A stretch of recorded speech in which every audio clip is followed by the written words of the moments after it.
They erased an entire empire. 800 years of power, and the world pretended it never happened.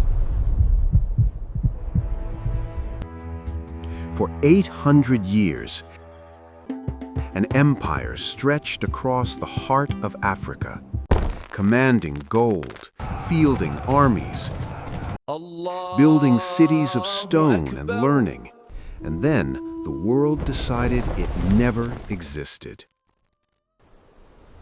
Picture a vast grassland savanna shimmering under equatorial sun. And beneath the soil, the buried foundations of a palace complex larger than anything medieval Europe could imagine, slowly being swallowed by roots and red earth. How does an empire that lasted longer than Rome simply vanish?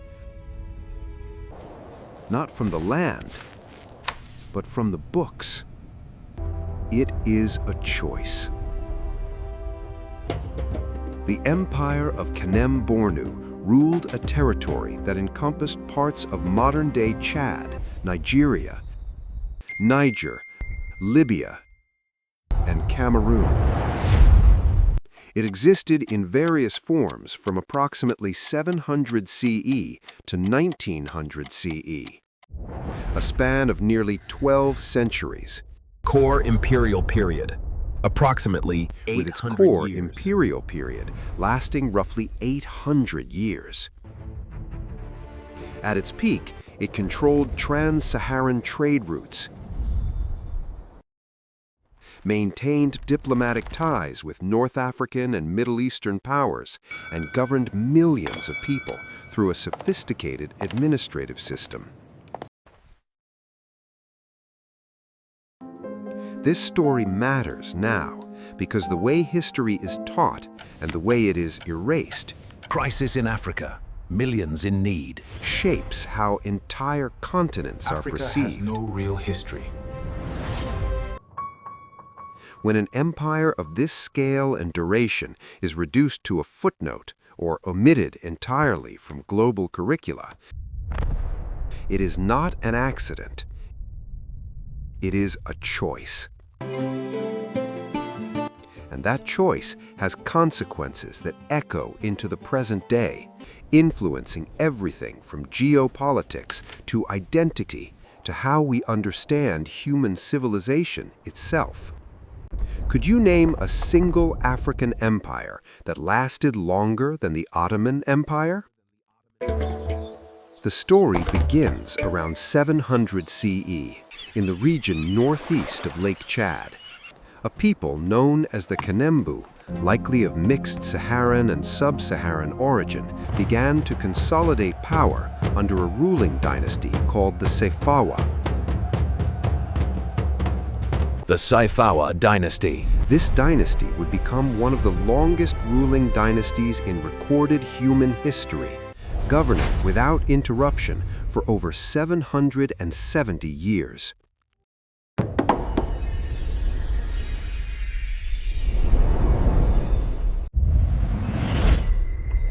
By the 11th century,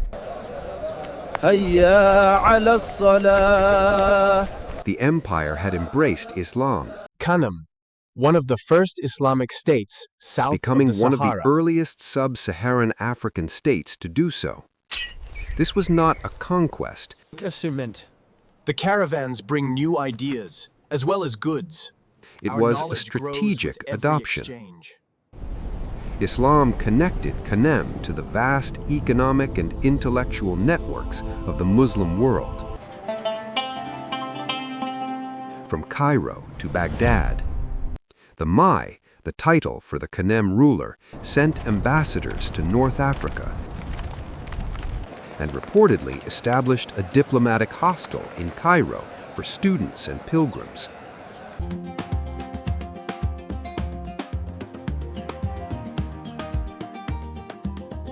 The 12th and 13th centuries marked the empire's golden age. Under Mai Dunama Dabbalemi, who who Reign of ruled from Mai Dunama approximately Dabbalemi, 1210 to c. 1259 CE, the empire expanded dramatically. He reportedly commanded an army of over 40,000 cavalry, a staggering force for any medieval state. 40,000 cavalry in the 13th century. How many European kingdoms could match that? Trade in salt, copper, textiles, and enslaved people fueled enormous wealth. Call to prayer in Arabic. The capital at Njimi became a center of Islamic learning and political power. Saffron, the finest you'll find. Look at this weaving, so intricate. In the late 13th century,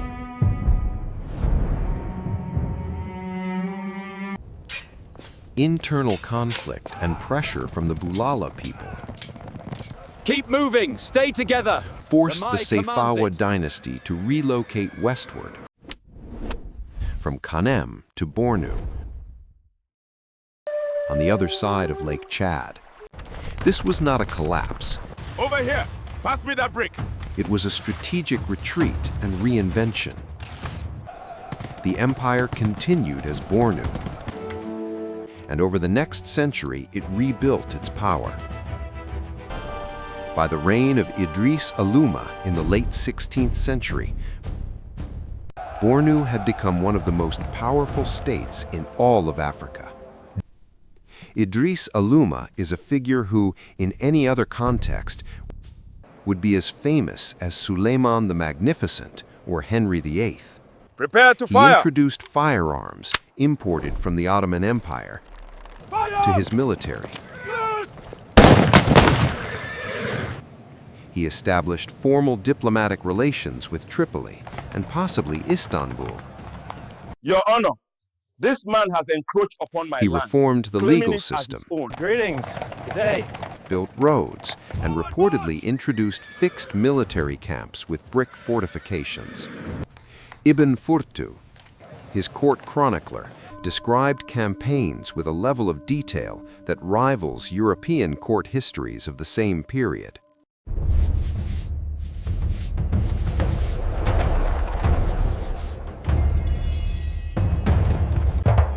The empire endured in diminished but recognizable form through the 17th, 18th, and into the 19th century.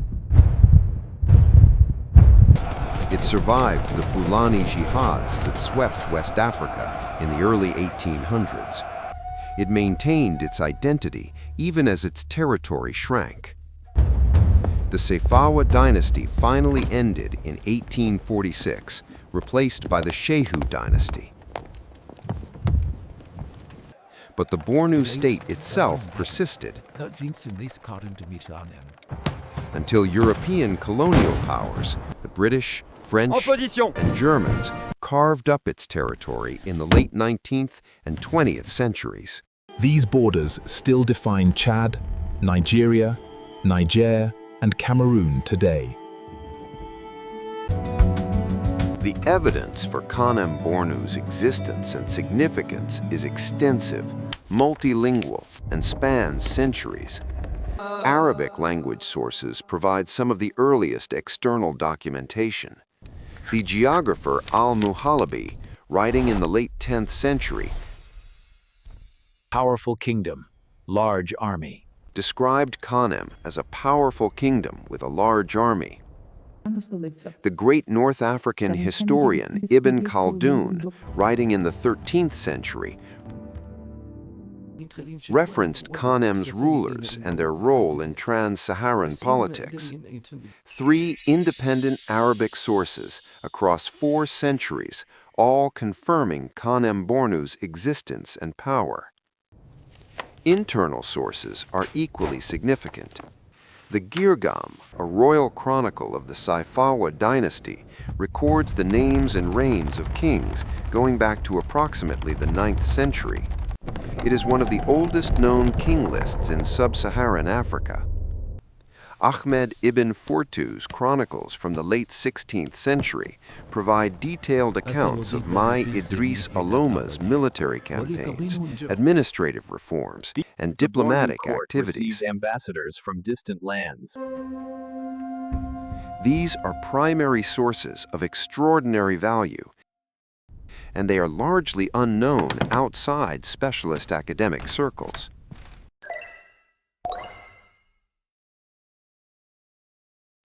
Here is what the evidence confirms, and here is what remains uncertain. Good history acknowledges both. Is that a new section? Yes, it looks promising. Archaeological evidence, while less extensive than for some other regions, It's definitely a substantial structure. has confirmed the existence of major urban settlements around Lake Chad. Excavations at sites in Bornu have uncovered evidence of sophisticated brick construction, metalworking, and long-distance trade goods. There is no serious scholarly dispute whether Kanem-Bornu existed or whether it was a major power. The debate is about why it has been so thoroughly marginalized in global historical narratives. One perspective holds that the erasure was a direct consequence of European colonialism. Colonial administrators and historians had a vested interest in portraying sub-Saharan Africa as a region without complex political organization, because this narrative justified colonial rule. If Africans had governed themselves in sophisticated empires for centuries, the moral argument for colonialism weakened considerably. If this empire had been in Europe, would you have learned about it in school? A different view suggests the marginalization is less about active erasure and more about structural bias in how history has been taught. European and North American curricula were built around European and Mediterranean civilizations. African empires were not deliberately removed, they were simply never included to begin with. This view acknowledges the harm, but frames it as neglect rather than conspiracy. A third perspective, Long ago, before the offered great by rivers some carved African these scholars, lands, in the time before time, emphasizes the when the role stars of whispered oral secrets to the tradition. earth, our ancestors walked this land. Long ago, when the world Much was of new, Kanem-Bornu's the creator history gathered all was the transmitted animals. They were orally, told- and story has oral been passed histories down have through many historically been generations. It speaks of our undervalued by ancestors. Western These are academic just traditions stories, that hardly prioritize reliable written academic documents. Long This ago, created a our structural ancestors gap journeyed in which across the rich, Great detailed Plains, historical seeking the knowledge sacred existed waters within that would communities, sustain- but was not recognized by the institutions that wrote textbooks.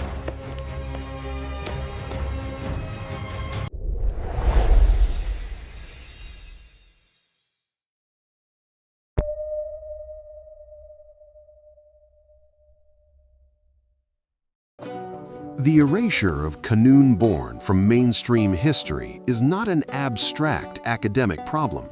It has shaped how hundreds of millions of people understand themselves and are understood by others. For the Kanuri people, the descendants of the empire, numbering approximately 10 million today across Nigeria, Chad, Niger, and Cameroon, Quick cut to the Kanuri absence of communities their in northern history from Cameroon. global narratives is a lived experience of cultural invisibility. Their ancestors built one of the world's great civilizations, and most of the world has never heard of it. The dominant The colonial partitioning of Kanem-Bornu's territory across 4 modern nations also created lasting fractures. Communities that had been united under a single political and cultural framework for centuries were suddenly divided by borders drawn in European capitals by people who had never visited the region. Show me your papers. The effects of this division are still visible today, in cross-border ethnic tensions, in the marginalization of Kanumi communities within their respective nation-states, and in the ongoing instability of the Lake Chad Basin. The descendants of this empire are not asking for pity. They are asking to be remembered accurately. Think of global history education as a library. Some shelves are overflowing. Ancient Greece, the Roman Empire, medieval Europe, the Enlightenment. Other shelves are nearly bare. The Kanem-Bornu shelf is one of those bare ones, not because the books don't exist, but because nobody put them there. This matters because history is not just about the past, it is a mirror. When young people in Chad or Nigeria or Niger look into that mirror and see nothing, no great empires, no scholars, no diplomats, no kings, the message is devastating. It says your ancestors did nothing worth remembering. This is demonstrably false, but the power of a curriculum is immense. What gets taught becomes what is believed. On one side, what your textbook shows. On the other, what it left out. The Kanem-Bornu case also challenges a deeply held but incorrect assumption that complex, literate, diplomatically connected civilizations were unique to Eurasia. They were not. Africa's political history is as deep, as varied, and as sophisticated as any continent's. The evidence has always been there. The willingness to look at it has not. What other empires might be missing from the history you were taught? Here is what we know. The Empire of Kanem-Bornu ruled for approximately 800 years across Central West Africa. It fielded massive armies, traded across continents, maintained diplomatic relations with the Islamic world, produced written chronicles, and governed millions. The evidence is extensive, multilingual, and academically verified. Here is what remains contested: why this empire is absent from most global history curricula, and whether that absence was deliberate erasure, structural neglect, or something in between. The confirmed facts are extraordinary. The remaining questions are worth pursuing. The final question is not about the past, it is about what happens next. UNESCO's General History of Africa project, which has been ongoing for decades, is increasingly being adapted into educational materials for global use. There's a growing push to integrate African empires like Kanem-Bornu into standard world history curricula in Europe, North America, and within Africa itself. The likelihood of meaningful curricular change within the next decade is assessed as medium. Progress is happening, but slowly and unevenly. Archaeological research in the Lake Chad Basin could dramatically expand our understanding of the empire's urban centers, trade networks, and daily life. However, the region faces significant security challenges, including the Boko Haram insurgency, which has severely limited access for researchers. The likelihood of major new archaeological discoveries in the near term is low. Digital humanities projects and open-access publishing are making primary sources like Ibn Fortu's Chronicles and the Girgam more accessible to non-specialists globally. Online platforms and documentary content are reaching audiences that traditional textbooks never could. The likelihood of broader public awareness of Kanem-Bornu growing through digital media is high. 3 paths forward. Different timelines, different likelihoods, but all pointing in the same direction, toward remembering. An empire does not truly die when its last ruler falls. It dies when the last person who remembers it stops telling the story. For 800 years, Kanem-Bornu refused to fall, and for the century after that, the world refused to remember. Perhaps it is time we changed that.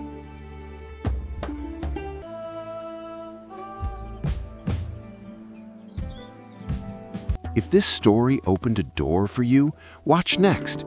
5 African empires that changed the world and you were never taught about. It continues exactly where this story leaves off, with the history that belongs to all of us. If you are fascinated by the untold secrets of history, the hidden stories that the world has forgotten, then follow us now, because the next story is even more shocking than you can imagine. If this story gave you chills, then smash that like button, subscribe to Prime Vault Stories, and hit that bell icon so you never miss a single hidden truth. We'll see you in the next mystery.